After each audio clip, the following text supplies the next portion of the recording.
And I think that that is part of what drove us to think of this title and this way into it. We've been talking about the refugee crisis for a year and a half, couple of years now. Is it a crisis? If it is, whose crisis is it? Whose security is really at stake here? These are the things that we need to think about seriously and with an open mind.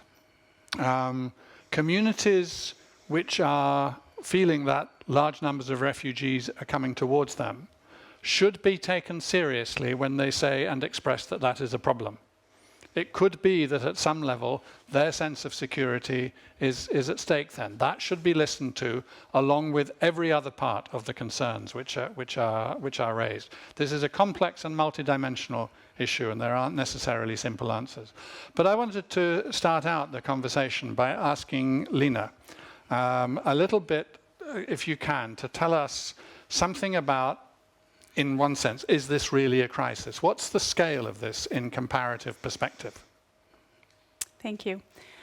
I would start to say that it is a humanitarian crisis. We do have a crisis. We have the highest ever recorded number of refugees and displaced people in the world, 60 million last year.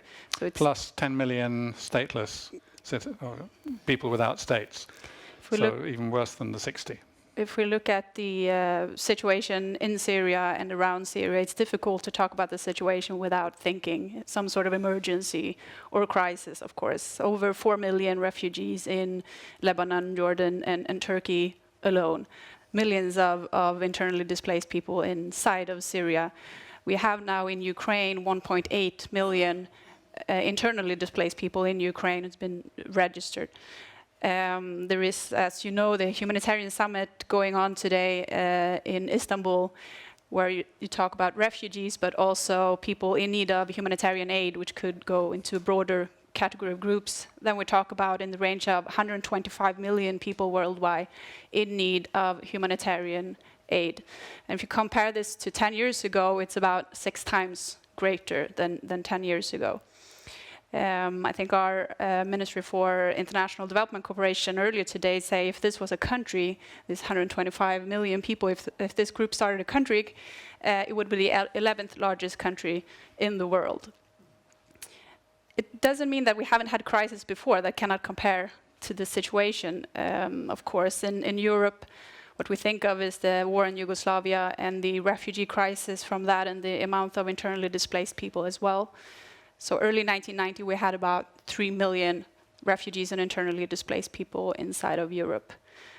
Then at the time in Sweden, we also had the financial crisis, Swedish bank crisis coincided with that, just as we have in Europe now. The refugee crisis coincided with the European financial crisis.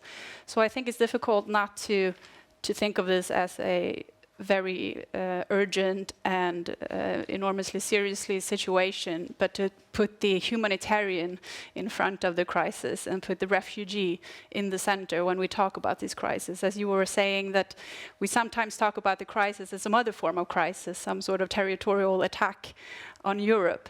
And I think although there are enormous, challenges, and we have a lot of issues that we need to solve together, and by no means are we handling or managing the situation perfectly, but not to forget that this is primarily a humanitarian crisis before for other things. Just help us with the figures, if you got them in your head. Maybe you do as well, Marcella. In the vicinity of Syria, right? Syria is a population before the war of around 22 million, and around 10 or 11 million people have fled their homes, right? Of whom about half have left the country.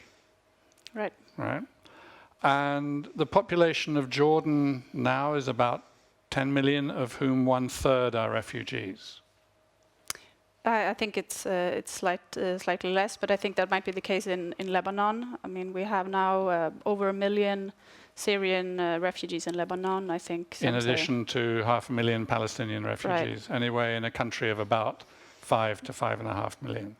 And a country like Iraq, in spite of all the situation, and in Iraq they have 250,000 Syrian refugees. And the largest, of course, hosting country is Turkey, as we know. I think it's about 2.5 million. And then again, just to finish off the figures bit, last year there was about a million people who were moving towards Europe. Towards Europe, yes. We had over 1 million people, not all of them from Syria, but about from half from Syria? I would say about half from Syria, maybe a bit more, and then Iraq, Afghanistan, also large source countries. About 1 million of them made the crossing over the Mediterranean Sea. Right. Okay, just to sort of sort out a little bit the picture, and as I said, in comparative perspective, both comparative historically and with other countries today.